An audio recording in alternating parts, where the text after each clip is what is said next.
I welcome you all in my channel. So in this video I'm going to discuss the syllabus of Himachal Pradesh State Eligibility Test, that is SET exam. So as you all know that Himachal Pradesh Public Service Commission, that is HPPSC, has already declared the SET exam for 2026.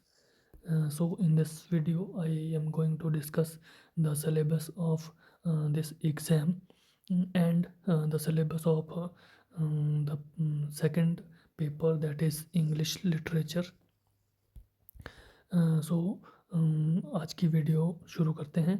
तो जैसा कि आपको पता होगा कि जो set exam है उसके आपके दो पेपर जो हैं वो रहते हैं। फर्स्ट पेपर जो रहता है that is general exam, general paper रहता है जो सभी के लिए सेम आता है। एंड जो आपका सेकंड पेपर रहता है दैट इज़ सब्जेक्ट ओरिएंटेड जो पेपर है वो आपका रहता है, जो कि आपका अपने सब्जेक्ट से रिलेटेड रहता है। पेपर वन की बात करें तो पेपर वन में आपका जो है वो 50 क्वेश्चंस रहते हैं, 2 मार्क्स ईच, 100 मार्क्स का रहता है। एंड बात करें आपका सब्जेक्ट का पेपर जो है पेपर टू, तो उसमें 100 क्वेश्चंस रहते हैं 2 मार्क्स के, तो 200 नंबर का ये पेपर रहता है, जिसमें जो मेरिट के बेसिस पे जो है वो सिलेक्शन होती है। तो चलिए देखते हैं आपका जो सिलेबस है पेपर वन का। इसको आप जो है वो इनकी साइट जो है HPPSC Himachal Pradesh public service commission की साइट से जो है उसको डाउनलोड कर सकते हैं। तो जो पेपर है paper one, that is subject general paper on teaching and research aptitude, इसमें टीचिंग और रिसर्च एप्टीट्यूड का ये जो है वो पेपर रहता है, दैट इज़ पेपर वन। इसमें आपको 10 सेक्शंस रहेंगी, 10 सेक्शन, और 10 सेक्शन, हर एक सेक्शन में 5-5 क्वेश्चन जो है मिनिमम आपसे पूछे जाते हैं, तो 50 क्वेश्चन जो है रहते हैं। तो चलिए देखते हैं पेपर वन का जो सिलेबस है वो क्या रहता है। यूनिट वन है वो रहती है आपकी टीचिंग एप्टीट्यूड की, जिसमें आपसे टीचिंग से रिलेटेड जो है वो क्वेश्चंस पूछे जाते हैं।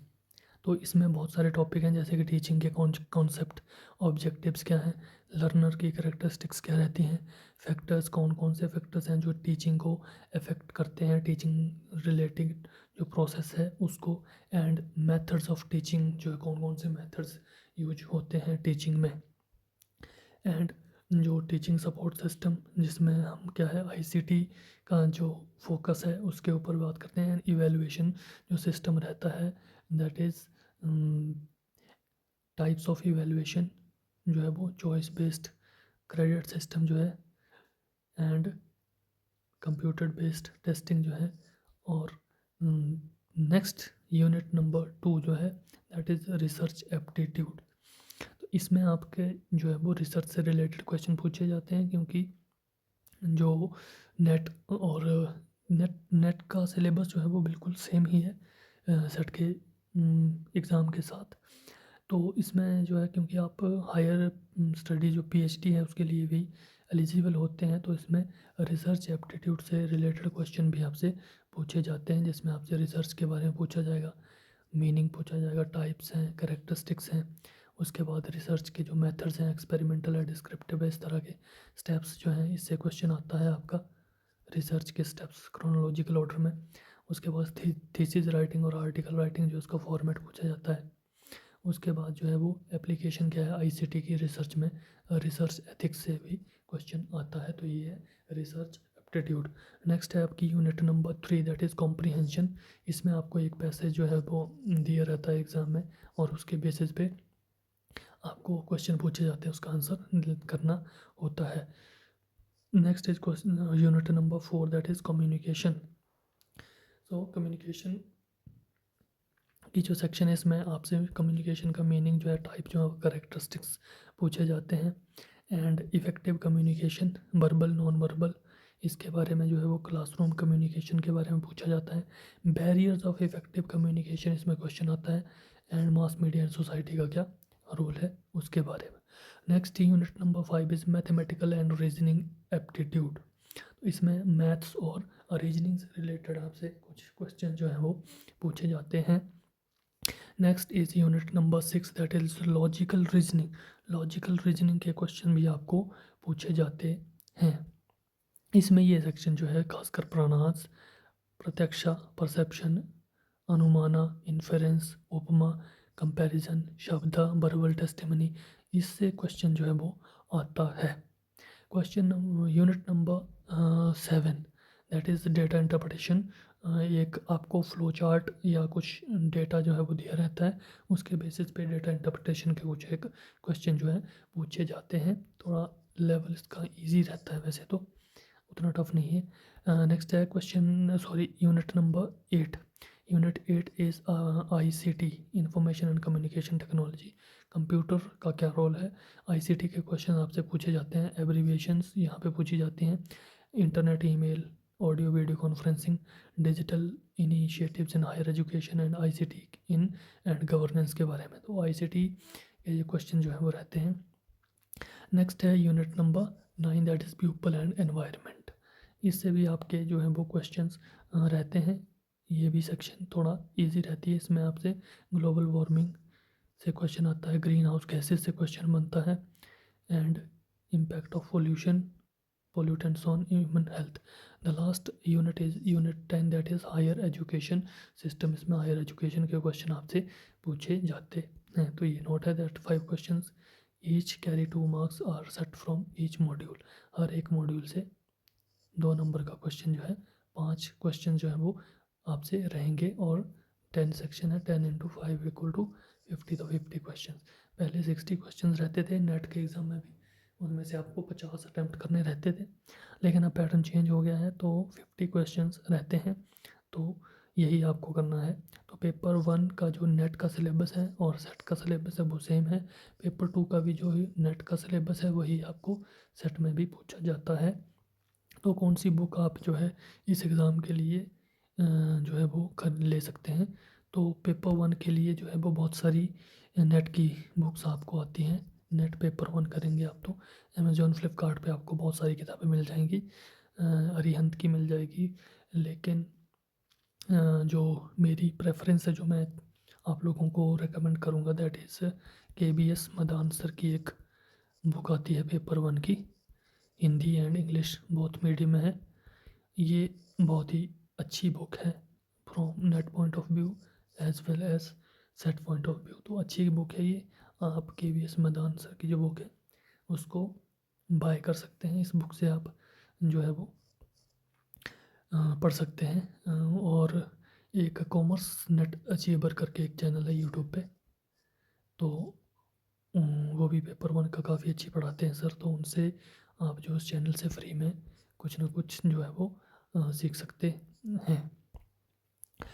नेक्स्ट बात करते हैं, तो ये होगी बुक लिस्ट आपकी।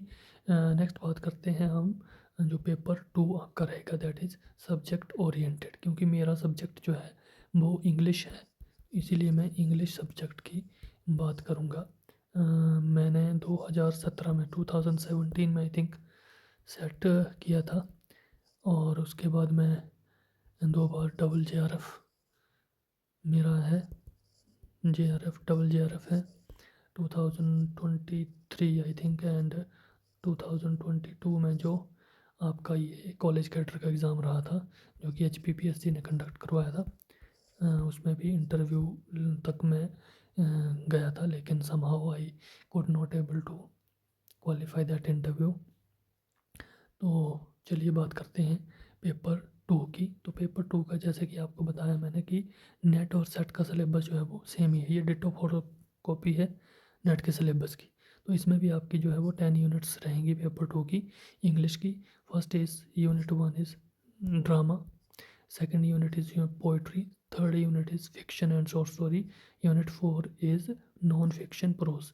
और इन सभी जो यूनिट हैं इसमें आपसे किसी भी कंट्री का लिटरेचर जो है वो पूछा जा सकता है। ड्रामा में हर एक कंट्री जो है वर्ल्ड लिटरेचर जो है वो आ जाएगा। ड्रामा, पोइट्री, फिक्शन किसी भी कंट्री का आपसे पूछा जा सकता है। और इन 4 यूनिट्स के बेस पे आपसे कॉम्प्रिहेंशन टाइप क्वेश्चन भी पूछे जा सकते हैं। आपकी जो क्रिटिकल एनालिसिस जो स्किल है उसको जज करने के लिए। Next unit is unit 5 that is language basic concept theories pedagogies and English in use. English language में जो लैंग्वेज और बेसिक कंसेप्ट और थेरीज यूज की जाती हैं उससे आपको क्वेश्चन पूछा जाएगा। एंड नेक्स्ट इज क्वेश्चन अपनी यूनिट 6 है English in India history evolution and future. English in India की बात की जाएगी कि इंग्लिश जो है वो किस तरह से इंडिया में इमर्ज हुई, कैसे इंग्लिश एजुकेशन स्टार्ट हुई। उसमें लॉर्ड मैकॉले जो है उससे आपसे जो है क्वेश्चन आता है 1835 जो मैकॉलेज मिनट से क्वेश्चन पूछा जाता है। Next is unit 7 that is cultural studies. Unit 8th is literary criticism. Unit 9 is literary theory post World War II, and Unit 10th is research methods and materials in English. इसमें भी research methodology के question English में जो रहते हैं वो आपसे पूछे जाएंगे। तो ये है आपका पेपर 2 का सिलेबस जो कि सिमिलर है बिल्कुल नेट से। तो आप किस तरह से प्रिपेयर कर सकते हैं, कौन कौन सी बुक्स हैं जिनका आप यूज कर सकते हैं specially for net exam and HPPSC set exam, क्योंकि सेट एग्ज़ाम जो है वो नेट के कंपैरिजन में काफ़ी इजी रहता है, उतना ज़्यादा टफ नहीं आता है। तो उसके लिए आप कौन कौन सी बुक्स जो हैं वो यूज कर सकते हैं। तो यहाँ पे मैंने एक लिस्ट जो है वो आपके लिए प्रिपेयर की है जो कि मैंने अपने लिए भी यूज की थी और आपको भी मैं यही सजेस्ट करूँगा। तो सबसे पहले आपको हिस्ट्री की कोई भी एक बुक चाहिए, हिस्ट्री ऑफ इंग्लिश लिटरेचर की कोई भी एक बुक, जिसमें ये है पहली एडवर्ड एलवर्ट की बुक है, डेविड डेचिस की है, इसकी लैंग्वेज थोड़ी डिफ़िकल्ट रहेगी। उसके बाद विलियम जे लॉन्ग है हिस्ट्री ऑफ इंग्लिश लिटरेचर। उसके बाद आप रूटलेज जो है हिस्ट्री ऑफ इंग्लिश लिटरेचर, इसको भी ये फॉलो कर सकते हैं। तो बेसिक के लिए अगर आप लोगों का थोड़ा सा लैंग्वेज का इशू है फॉरेन ऑथर्स के साथ और बेसिक अभी तक आपका क्लियर नहीं है, तो आपको मैं सजेस्ट करूँगा कि आप जो है वो ये विलियम जे लॉन्ग की बुक जो है उससे आप स्टार्ट कर सकते हैं। If you still find it difficult William J Long, then आप RD त्रिवेदी, एक इंडियन ऑथर हैं, उनकी एक compendious history of English literature करके बुक आती है, उसको भी आप फॉलो कर सकते हैं। ये रूटलेज की बुक को वो जो है वो काफ़ी अच्छी है और विलियम जे लॉन्ग को आप जो है वो फॉलो कर सकते हैं। तो हिस्ट्री के लिए ये 3-4 बुक्स हैं, इसमें से आपको कोई एक फॉलो करनी है। आप विलियम जे लॉन्ग करें चाहे रूटलेज करें चाहे RD त्रिवेदी में भी अच्छा खासा मटेरियल जो है वो रहता है। डेविड एचिस थोड़ा बल्कि है, 2 वॉल्यूम्स हैं इसके, तो ये आपके लिए थोड़ा डिफ़िकल्ट ना हो तो इसलिए आप विलियम जे लॉन्ग से स्टार्ट करें। Next is very very important book जो आपके लिए, that is MH Abrams a glossary of literary terms. ये बुक जो है वो बहुत ही ज़्यादा इम्पोर्टेंट है, इसमें लिटरेरी टर्म्स दी गई है और जो सेट एग्ज़ाम है आपका HPPSC सेट एग्ज़ाम जो है उसमें डायरेक्ट क्वेश्चन जो हैं इस बुक से आते हैं। आप देखेंगे इसको अगर आपने पेज टू पेज पढ़ लिया तो आपको यहाँ से जो है एक पैराग्राफ टाइप क्वेश्चन आता है, एक पैसेज दिया होता है, उसके बेसिस पे क्वेश्चन पूछे जाते हैं। वो डायरेक्टली जो है वो इस बुक से जो है वो पूछा जाता है। तो इस बुक को आप खरीद लें, इसको देख लें एक बार। तो ये हो गया आपका हिस्ट्री का। तो उसके बाद आप बात करते हैं क्रिटिसिज्म पार्ट की। जो लिटरेरी क्रिटिसिज्म है उसके लिए 2 किताबें हैं। First one is this one, literary criticism from Plato to present, an introduction by MAR Habib की ये बुक है, बहुत अच्छी किताब है, इसको आप फॉलो कर सकते हैं। और अगर इंडियन ऑथर की आपको बुक चाहिए, an introduction to English criticism by B Prasad, ये किताब भी बहुत ही ज़्यादा सही है आप लोगों के लिए, अच्छी किताब है ये, इसको पढ़ें। तो क्रिटिसिज्म के लिए ये 2 किताबें हैं, इसमें से कोई भी एक आप ले लें, इससे आपको हेल्प हो जाएगी। नेक्स्ट यूनिट आपकी आती है बहुत इंपॉर्टेंट, जिससे बहुत सारे क्वेश्चन आते हैं, लिटरेरी थेरी। तो लिटरेरी थेरी के लिए भी मैंने 2 किताबें यहाँ पे सजेस्ट की हैं जो मैंने पढ़ी हैं अपनी मास्टर्स के दौरान। First one is Terry Eagleton's literary theory, and next the most reliable source that is beginning theory by Peter Barry. ये किताब जो है वो मस्ट है पीटर बेरी की, इस किताब को आप ज़रूर जो है वो ख़रीद लें। ये किताब आपको हेल्प करेगी लिटरेरी थियरी की। इसके साथ ही आप जो है वो इंटरनेट जो विकिपीडिया गूगल का जो है वो यूज़ कर सकते हैं। उसके बाद एक सेक्शन रहती है बहुत important, that is cultural studies, कि उससे बहुत ज़्यादा क्वेश्चन जो हैं वो पूछे जाते हैं। दैट इज़ ये यूनिट नंबर जो 7th है, कल्चरल स्टडीज़। तो कल्चरल स्टडीज़ के लिए आप जो है इस किताब, जो मैंने ये किताब में पढ़ी है, तो इसको आप यूज़ कर सकते हैं। अच्छी बुक है ये, प्रमोद के नायक की, पी.के. नायर सर की बुक है ये। प्रमोद के नायर जो कि प्रोफेसर हैं, खुद उन्होंने लिखी है contemporary literary and cultural theory from structuralism to eco criticism. बहुत अच्छी किताब है। आप इस बुक से जो है वो लिटरेरी थे सॉरी कल्चरल स्टडीज़ जो है उसको प्रिपेयर कर सकते हैं। तो और उसके बाद आता है आपका इंडियन लिटरेचर, जो कि इंडियन लिटरेचर के लिए आप जो है वो इस किताब को ले सकते हैं। एम के नायक सर की एक किताब है, a history of English literature, Indian literature sorry, a history of Indian English literature, M K Nayak. इस बुक से आपका इंडियन लिटरेचर प्रिपेयर हो जाएगा। नेक्स्ट बात करते हैं हम वर्ल्ड लिटरेचर की, जो कि आपको कोई किताब वर्ल्ड लिटरेचर की नहीं मिलेगी, तो उसके लिए आप जो है वो विकिपीडिया और जो गूगल है उसका आप यूज कर सकते हैं, जिससे आपका जो है वो वर्ल्ड लिटरेचर प्रिपेयर हो जाएगा। हर एक ऑथर का आप जो है वो विकिपीडिया से कुछ ना कुछ मटेरियल जो है वो नोट डाउन कर लें, खुद के नोट्स प्रिपेयर करें, तो वहाँ से आपका वर्ल्ड लिटरेचर क्लियर हो जाएगा। क्योंकि इंग्लिश लिटरेचर का सिलेबस जो है वो बहुत ही ज़्यादा वास्ट है। आपसे French literature, German literature, Australian literature, Canadian literature, American literature, African literature, तो ये सभी लिटरेचर जो हैं वो पूछे जाते हैं। तो इन सभी से क्वेश्चन आपसे पूछे जाते हैं। एंग्लो अमेरिकन ऑथर्स, सभी क्वेश्चंस आपसे पूछे जाते हैं। तो इसके लिए आप जो है वो इंटरनेट से इसको प्रिपेयर कर सकते हैं। तो ये कुछ एक बुक्स मैंने आपको सजेस्ट की हैं जो कि आपको एग्ज़ाम में हेल्प करेंगी। And if you want any other help, comment section में आप मुझे बता सकते हैं। तो मैं जो है वो आपकी कुछ और हेल्प जो है कर दूंगा। तो आज की वीडियो में इतना ही। नेक्स्ट वीडियो में कोशिश करूँगा मैं आपके लिए कुछ एक फ्री जो जो मेरे खुद के बनाए हुए नोट्स हैं वहाँ से कुछ लेक्चर्स प्रिपेयर करके जो है आपके लिए मैं यूट्यूब पे डाल दूँ, जिससे फ्री ऑफ कॉस्ट आपकी जो है थोड़ी सी प्रिपरेशन हो जाए। और आप जो है वो not only HPPSC set exam, but आप जो है नेट या जो आपका कॉलेज कैडर का एग्ज़ाम भी आने वाला है वो भी आप क्लियर कर सकें, और जो PGT इंग्लिश लेक्चरर का एग्ज़ाम रहता है आपका वो भी आपसे जो है वो क्लियर हो जाए। So thanks for